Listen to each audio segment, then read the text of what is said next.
ഒക്കെക്യോ എന്ന ജീവിക്കുന്ന പാവയുടെ കഥ.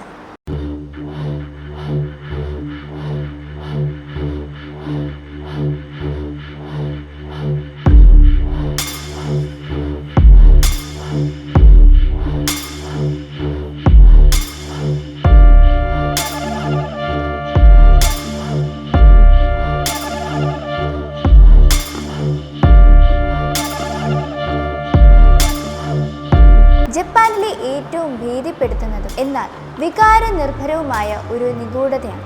ജപ്പാനിലെ ഹൊക്കൈഡോയിലാണ് ഈ കഥ തുടങ്ങുന്നത്. എയ്കിച്ചി സുസുക്കി എന്ന 17 വയസ്സുകാരൻ തൻ്റെ അനിയത്തി കിക്കുക്കോയ്ക്ക് വേണ്ടി ഒരു പാവയെ വാങ്ങി. പരമ്പരാഗതമായ കിമോണോ ധരിച്ച തോളറ്റം വരെ മുടിയുള്ള മനോഹരമായ ഒരു പാവയായിരുന്നു അത്. കിക്കുക്കോ ആ പാവയെ ഒരുപാട് സ്നേഹിക്കുകയും അതിന് ഒക്കെക്യോ എന്ന് പേരിടുകയും ചെയ്തു.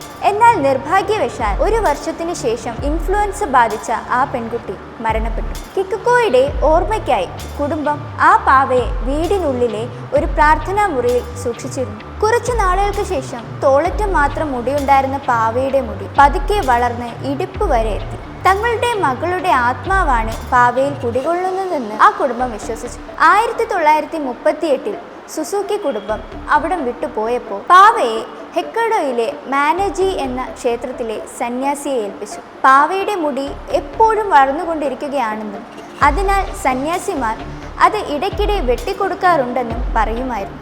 ആദ്യം അടഞ്ഞു കിടന്നിരുന്ന പാവയുടെ വായ ഇപ്പോൾ അല്പം തുറന്ന നിലയിലാണ്. ഇതിനുള്ളിലേക്ക് സൂക്ഷിച്ചു നോക്കിയാൽ ഒരു ചെറിയ കുട്ടിയുടെ പോലുള്ള വെളുത്ത പല്ലുകൾ കാണാമെന്ന് സന്ദർശകർ ഇപ്പോഴും അവകാശപ്പെടും. പാവയുടെ ഉള്ളിലെ നിർമ്മാണത്തിന് ഉപയോഗിക്കുന്ന മരമോ മറ്റു വസ്തുക്കളോ കാലപ്പഴക്കം കൊണ്ട് വികസിക്കുമ്പോൾ ഉള്ളിലെ ഭാഗങ്ങൾ പുറത്തേക്ക് തള്ളി വരുന്നതാകാം ഇങ്ങനെ പല്ലുകൾ പോലെ തോന്നിക്കുന്നതെന്ന് ശാസ്ത്രം പറയുന്നു. പാവയുടെ മുഖം ഒരു കളിപ്പാട്ടത്തിൻ്റേത് പോലെയല്ല, മറിച്ച് ജീവനുള്ള ഒരു കുട്ടിയുടേത് പോലെ മാറിക്കൊണ്ടിരിക്കുന്നു എന്നാണ് പറയപ്പെടുന്നത്. ചില സമയത്ത് പാവയെ നോക്കുമ്പോൾ അത് അതീവ ദുഃഖത്തിലാണെന്ന് തോന്നും. എന്നാൽ മറ്റു ചിലപ്പോൾ പാവ നമ്മളെ നോക്കി പുഞ്ചിരിക്കുന്നതായും തോന്നാറുണ്ട്. പാവയുടെ കണ്ണുകൾ മുറിയിലുള്ളവരുടെ ചലനങ്ങൾ ശ്രദ്ധിക്കുന്നുണ്ടെന്നും ചിലർ വിശ്വസിക്കുന്നു.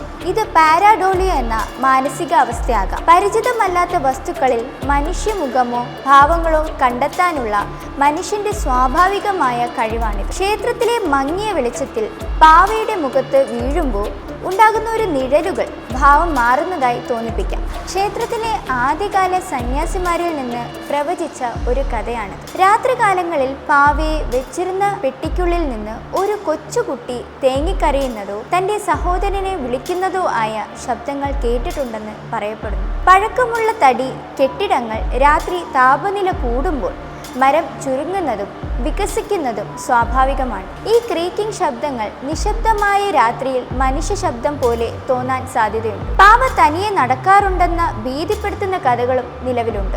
രാത്രിയിൽ വെച്ചിരുന്ന സ്ഥലത്ത് നിന്നല്ലാതെ മറ്റൊരു രീതിയിൽ രാവിലെ പാവയെ കാണാറുണ്ടെന്നും പാവയുടെ കിമോണോ അതായത് വസ്ത്രം ആരോ നടന്നു വന്നതുപോലെ ചുളുങ്ങിയിരിക്കാറുണ്ടെന്നും കഥകളുണ്ട്. സന്യാസിമാരുടെ സ്വപ്നത്തിൽ വന്ന് മുടി ചീകിത്തരാൻ പാവ ആവശ്യപ്പെടാറുണ്ടെന്നും പറയപ്പെടുന്നു.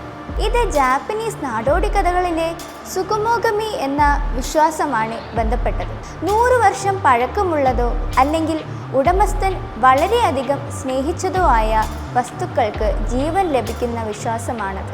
1970കളിൽ ഈ പാവയുടെ മുടി പരിശോധിച്ചതായി ചിലർ അവകാശപ്പെടുന്നു. അക്കാലത്ത് പാവയുടെ മുടി ലാബിൽ പരിശോധിച്ചപ്പോൾ അത് ഒരു കൊച്ചുകുട്ടിയുടെ മുടിയാണെന്നും അതിൽ മനുഷ്യൻ്റെ DNA ഉണ്ടെന്നും കണ്ടെത്തിയതായി പറയപ്പെടുന്നു. പാരാനോർമൽ ചർച്ചകളിൽ ഇത് വരാറുണ്ടെങ്കിലും ഇതിന് ശാസ്ത്രീയമായ തെളിവുകളോ ലാബ് റിപ്പോർട്ടുകളോ ഇതുവരെ പുറത്തുവിട്ടിട്ടില്ല. ക്ഷേത്രം ഇതൊരു പുണ്യവസ്തുവായി കാണുന്നതിനാൽ ഇങ്ങനെയുള്ള പരിശോധനകൾ അവർ ഇപ്പോൾ പ്രോത്സാഹിപ്പിക്കാറില്ല. ഈ വിശദീകരണങ്ങൾ ഉണ്ടെങ്കിലും ഒരു സഹോദരൻ തൻ്റെ അനിയത്തിക്ക് നൽകിയ സമ്മാനവും ആ പെൺകുട്ടിയുടെ വേർപാടും ജപ്പാനിലെ ഏറ്റവും വികാരധീനമായ ഒരു നിഗൂഢതയായി ഇന്നും നിലനിൽക്കുന്നു.